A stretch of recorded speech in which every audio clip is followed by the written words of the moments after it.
about addressing some concerns about missing children. You've certainly heard about this in the media lately, and we just want to talk about the facts and what we're seeing and hear from the experts in this area.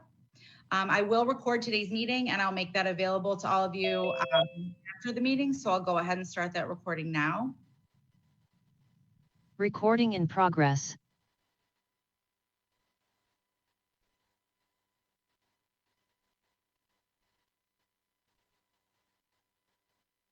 Callahan, who is the missing persons liaison in our division of police, and Chief Larry Henderhan, who's the chief investigator for the Northeast Ohio Human Trafficking Task Force. So I will go ahead and mute and turn it over to Chief Drummond to kick us off. Thank you.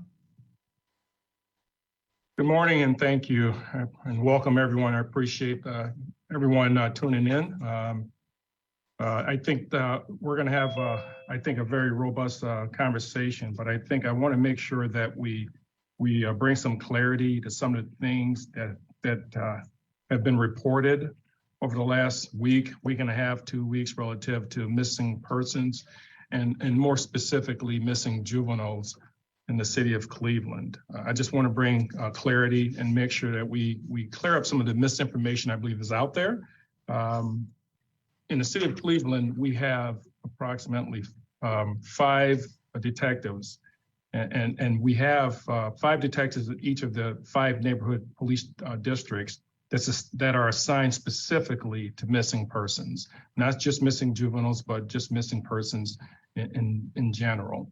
Also, we have a detective that's assigned downtown, which is Detective Callahan, who's an expert, I believe, in missing persons and finding missing persons. He's going to talk in a minute here. We do have missing individuals in the city of Cleveland, no question about it. Now, we take every single one of them seriously. Our detectives take it seriously. Our officers in each of the 5 neighborhood districts take it seriously, and officers in the specialized units. And that's why in the city of Cleveland, we have dedicated detectives in each of the districts. That's how serious we take this particular issue. Also, we have to have context. It's important that we bring context to this particular issue that we have today. If you look at the stats, and you look at the stats, they are startling. They're very startling. Right, we have a number of missing juveniles reported year to date as 1,072, but also, and again, the number is 1,072, but the number returned is also 1,020. So we have obviously outstanding missing juveniles. The vast majority of those juveniles are missing juveniles, are actually runaways, and sometimes some of those are habitual runaways. And I don't say that to minimize missing juveniles. I don't say that. I think, again, it's just to add context. Each of those particular missing persons, whether juvenile or adult, is investigated by our missing person liaison in each of the districts, and then also by our detective downtown, Detective Callahan. So we take them seriously, they're investigated, and they're followed up on. If we, the Division of Police, receive information that potentially the circumstances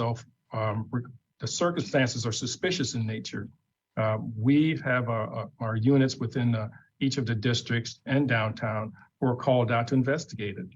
If it's a missing juvenile under suspicious circumstances, not only are the detectives assigned to it, if we need additional help, we bring our detectives from downtown. And if it looks like it's a serious and legitimate kidnapping or abduction, we bring in our federal partners, the FBI and others, to assist us to find that particular missing person. So we have resources that are available that we bring to bear in these particular cases. But every single case in the city of Cleveland relative to a missing person is investigated and are investigated thoroughly by our detectives in each of the districts. It's important to also understand that we have resources available for our people, for our citizens in the city of Cleveland, and in particular juveniles. In each of our rec centers, we have 21, 22 rec centers. We have sports that the kids can get involved in. We have exercise classes. We have youth camps and the like. Additionally, we have Hoops After Dark, which is really important. We have a second tryout tonight from 8 8:30 to 10:30 at Zelma George. So we have activities for our youth to keep them active, involved, and engaged. We don't have anything in the city of Cleveland right now that would indicate through our investigation that we have individuals targeting our kids and using them in human trafficking or otherwise. We don't have any information right now that would lead us to believe anything like that is occurring. However, if there are any cases that come to our attention that has any indication that someone's being sex trafficked or kidnapped, again, we'll bring our resources to bear. I'm going to turn it over now to Detective Callahan, who's going to get into some of the stats that we have as well, and also kind of give you an explanation of what he does and also what the missing juvenile in each of the, the liaisons in each of the districts, they do on a regular basis. Thank you, Chief. Hello, all. I appreciate you letting me be a part of this today, and thank you, Chief, for allowing me. I am Detective Callahan. I work in the Confusion Center down here. I am the missing persons liaison. And just a little brief description of what I do is I do review all missing person reports that come over from the night before. I work very closely with each of the 5 missing person detectives in each individual districts and provide them resources that they could help, whether it be through the FBI or through the county, through the human trafficking task force. One thing I do want to stress though too is that each of the districts have a designated zone car that also on each shift that also follows up on missing person cases. So it's not just the missing person detective in each individual district, but it's also on each platoon. Each shift will have a missing person car that will follow up on our missing persons. Just one thing I want to stress to everybody and to get the word out there is to let everybody know there is no time limit when you can make a missing person report. There's the illusion that you got to wait 24 hours to make a missing person report, whether it's an adult or juvenile. It's just not the case. Here in Cleveland, we will never turn down a missing person report. They can be missing for 30 seconds. If they call the police, the division of police here in Cleveland will make that report. We do follow up on all the missing person reports, regardless of how they're titled.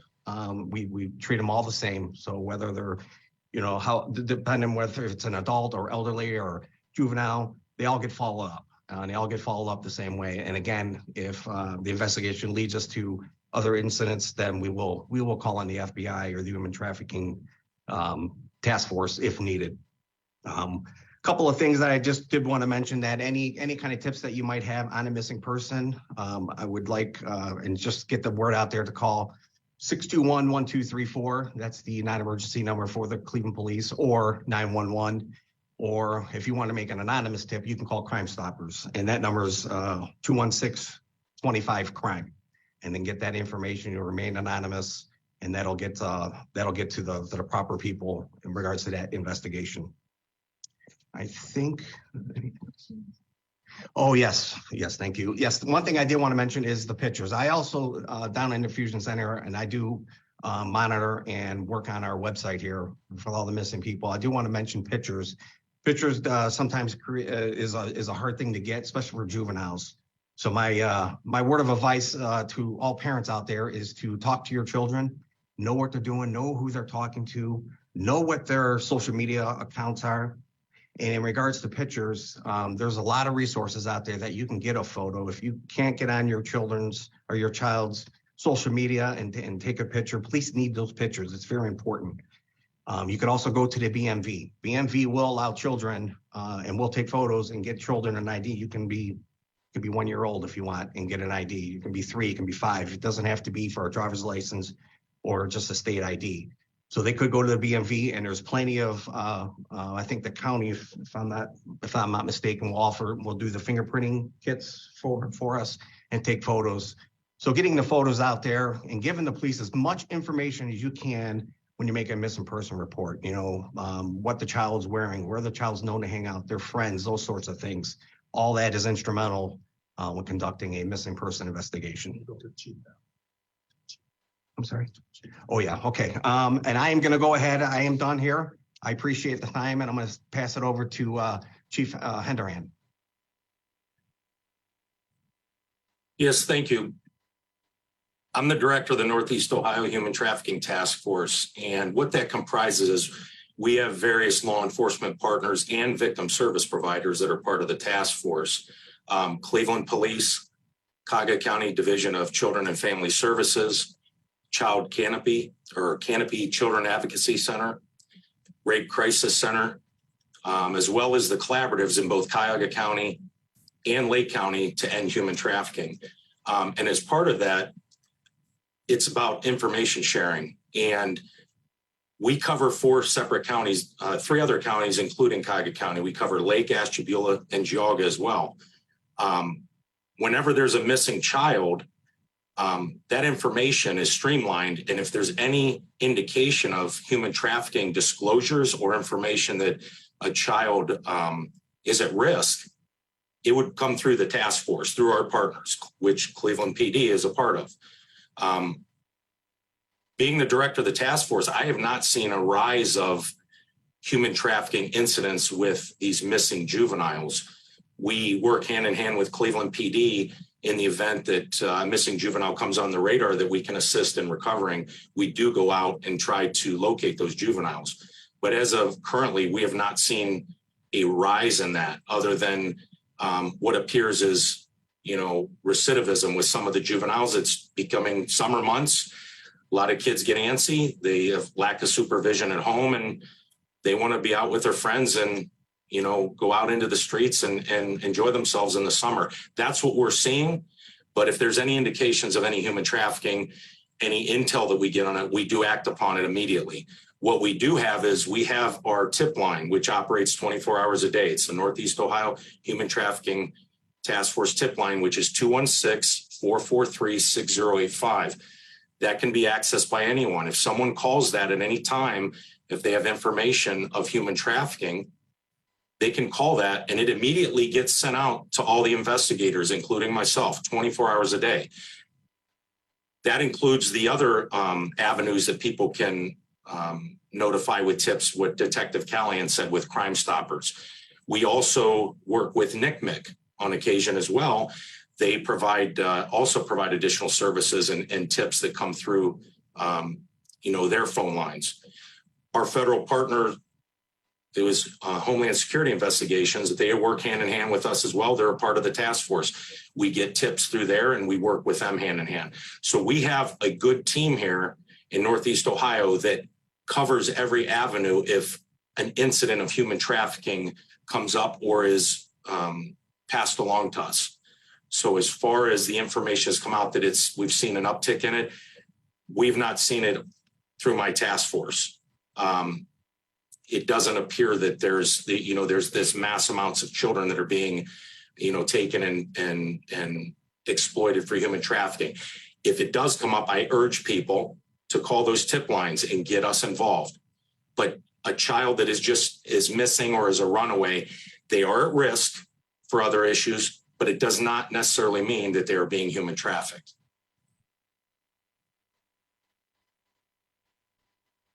Thank you, Larry. Appreciate it. So again, the main purpose of this press conference is twofold. It's to bring more awareness. Larry's absolutely right. We have to bring awareness to missing people in general, and more specifically missing children. So that's it. It's twofold. That's part of it. Missing kids, missing adults, and for folks getting involved to see something, say something. And again, the second part of this is to clear up some of the misinformation that's out there relative to, in particular, Cleveland, that there's an issue with children or kids or juveniles being abducted and used for sex trafficking otherwise. We do not have that information. As Larry just articulated, they don't see an uptick in it, but we want to make sure that we give our children and our adults the opportunities to have something to do during the summer. And again, we have so many programs in the city of Cleveland and their rec centers. So we encourage our citizens, our youth, and the parents and grandparents to please get those kids involved and give them activities to be involved in throughout the summer. Thank you so much, Chiefs. Thank you, Detective. Let's go into a few questions, starting with Dan. Go ahead, please, Dan. I want to thank the chief and detectives for taking the time for this. So, if I'm getting this straight, and I think, we'll take full responsibility. We were the first to take a look at this issue when we were looking at the city's website. The Cleveland Police Department has a missing persons website. You can database it by age, date, and how long they've been missing. And we were the first to notice that just in a 2-week period, there were 27 children reported missing. Now, we at no point said that they had all been abducted or that there was some sort of human trafficking problem. It's just that number seemed to be surprising. 27 kids reported missing in the last 2 weeks. I went on there this morning. That number is still 25. 25 children missing, reported missing in the last 2 weeks. Again, nobody's saying that they're being human trafficked, but where is the problem? If it's 27 a month ago, if it's 25 in the past 2 weeks, does Cleveland have a runaway problem? Is that where this is? And thanks for the question. I appreciate it. And I would say that historically in the city of Cleveland, we've had a large amount of statistics related to juveniles running away. And Dan, that's the vast majority that we encounter here in the city of Cleveland are runaways. And a large percentage of those numbers are habitual runaways that we deal with on a regular basis. And we have other issues, which I can't get into now relative to our missing juveniles. What we find too, Dan, is that juveniles, they come home and before they're taken out the system, they leave again. So that's part of the problem that we have. Sometimes juveniles come home and the parents or guardians, they don't call us to take them out the system. So you have those numbers still being reported or recorded and so forth. So there's a myriad of different reasons why those numbers remain the same. And yes, Dan, there's some kids who go missing that just don't want to be found. And there's some adults that go missing just don't want to be found and so forth.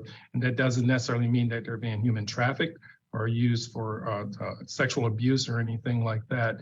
It's just it's a complex and vexing issue at times, but we do have the vast majority of our missing people, in particular juveniles, are runaways, and most of them return. Thank you, Chief. Please go ahead, Isabel. Hi there. Thank you again for the availability. Isabel Lawrence here over at Channel 3 News. I just wanted to clarify, Chief, those numbers that you read out earlier in the press conference about the active amount of missing juveniles here in Cleveland. I did reach out to your department yesterday, and I was actually given the figure 40 active missing juvenile cases are open, the earliest dating back to April 2nd. But if I'm doing my math correctly here, Chief, from 1,072 to 1,020, those numbers you gave, that seems like it would be about 52. So I'm just wondering kind of what exactly is the open case number right now, missing juveniles, and maybe where is that discrepancy coming from? Thanks, Isabel. Thanks for the question. Hopefully I can clarify that. I have, again, our missing person liaison who kind of tracked the numbers for us. And I certainly don't want to confuse anyone with those numbers. So what I'll do is to make sure that we clarify those numbers. So we're giving you accurate information. And we'll do that at the end of this press conference. We'll make sure you get that information. Thank you, Chief. Sure. Let's have Dylan followed by Fox 8, please. Hi, thanks. Dylan Stewart from Cleveland Magazine. You said that you followed up when you saw things that were suspicious on these missing persons cases. What are those red flags? For one thing, well, okay, make sure it's off. One thing what we look at is the circumstances behind the missing person. For example, here, any child that's missing under, I believe, 13 years of age, they actually get elevated up to my level. Just for an example, I get notified about it and I start making calls and so forth, and I start pushing the bells. So we look at the circumstances behind that. Now, if the circumstances behind that is that the particular child had an argument with the parent and took off, obviously it's a little bit different. We take it serious, we still look for that child, and we continue to look for that child until that child is located. Now we get a call, for example, Dylan, that 14-year-old boy is walking down the street and a car pulled up and snatched him off the street. That obviously, the alarms and the bells go off, as you can imagine, in that particular case, the commander gets involved immediately. We get as many resources as we can on there, as all of the detectives in that particular district. We also call detectives from other districts, and again, depending on the circumstances, reach out downtown here for our specialized detectives to come out as well. And depending how the investigation kind of pans out, we may call in the FBI. If we have information about phones and so forth, we start getting up on the phone, so to speak, so we can track individuals. So again, that's why it just depends on the information that we have coming in. And as Detective Callahan articulated, we take reports from anyone. For example, Dylan, if you're walking down the street, you're driving down the street, and you see something suspicious, you call and say, hey, I just saw a young lady pulled into a car. We take that information and we run with it immediately and start our investigation. Is there any way to know how many of the active cases are suspicious or being investigated? We can look into that further. We do, as you said, we look at every single report. We evaluate every single report. Our detectives look at it. And again, based on the circumstances, again, all missing person reports are serious to us. So please make sure we understand that. But we look at the circumstances behind it. And that takes an evaluation of looking at all the reports and then the information involved in the report, and then what we can verify. And so that information is in the reports, and we can find that information out. We know that information, especially the specific detectives. They know that information. So we have that information available to our detectives. It's also in the reports. Thank you. Sure.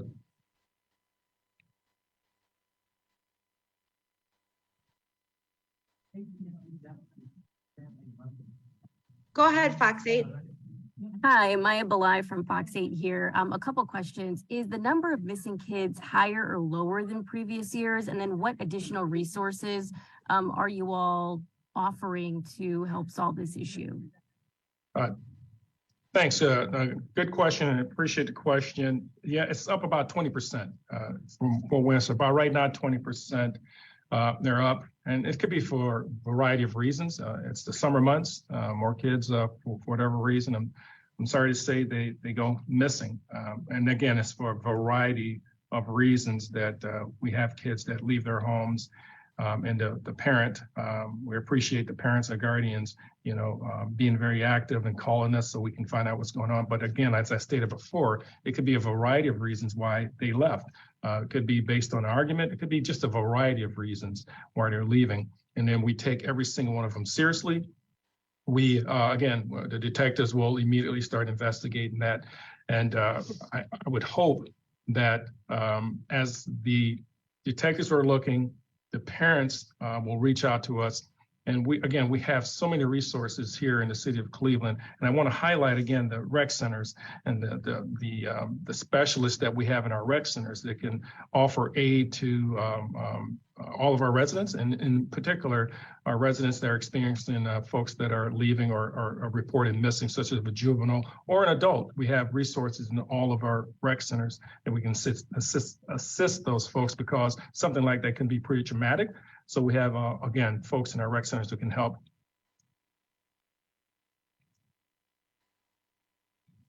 Go ahead, please, Scott.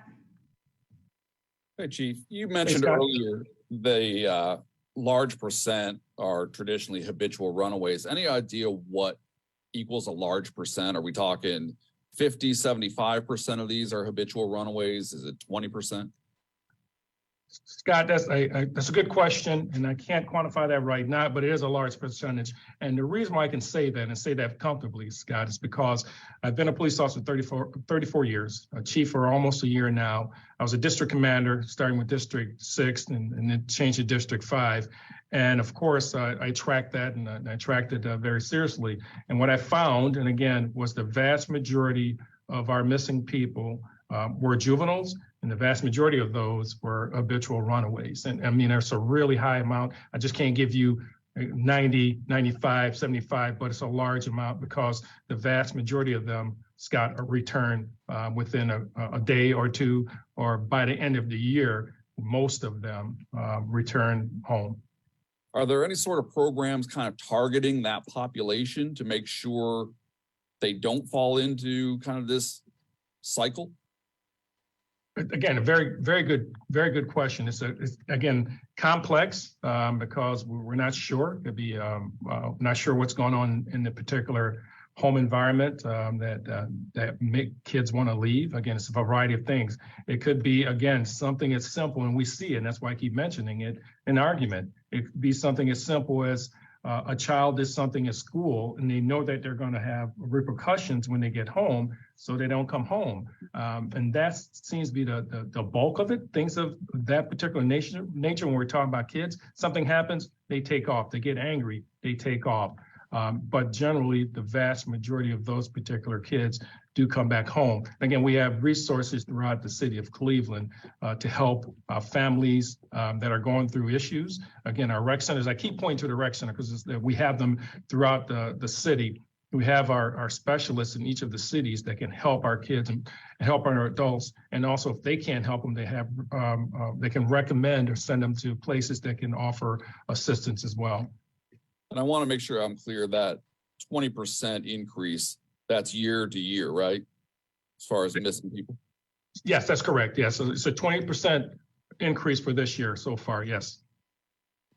And nothing that points to one reason or another that you've been able to discern at this point as to why? Not at this time, Scott.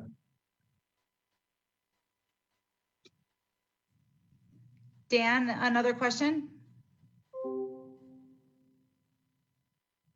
No, I'm finished. I just don't think the hand raise was down. Thank you very much. Got it. Are there any additional questions? One more question from Box 8. I'm wondering, is there any common thread on where these kids are going when they run away? Is there a specific spot in the city, a specific neighborhood building that you all can maybe devote more resources towards? I appreciate the question. No, nothing that's jumping out. Nothing from our data would suggest any particular location. What we find sometimes is that some of these kids, they go to friends, homes, just kind of hiding at their friend's home. That's what we find most of it. It's not like they're out sleeping on park benches because they're not. They're at a friend's house, a neighbor's house, and so forth, who may not know that they're missing for whatever reason may be. But there's no particular location in the city of Cleveland that these kids are going to. Last question from Troy, please. Chief, I just want to clarify, in the original story that kind of started all this, they mentioned ages 12 to 17. When you say juveniles, are you talking that age range or anyone under 18?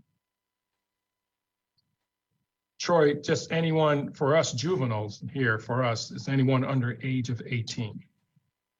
Okay, thank you. Sure. Okay, thank you so much, everybody. You do know how to get a hold of me. I'm Zikafus at clevelandohio.gov if you have additional questions, and I will have the recording available shortly. Thanks so much, Chiefs. Thank you, Detective. And thanks everybody for joining us today. Thank you, appreciate it. Thank you, Larry, appreciate it. Thanks, Chief. Thank you.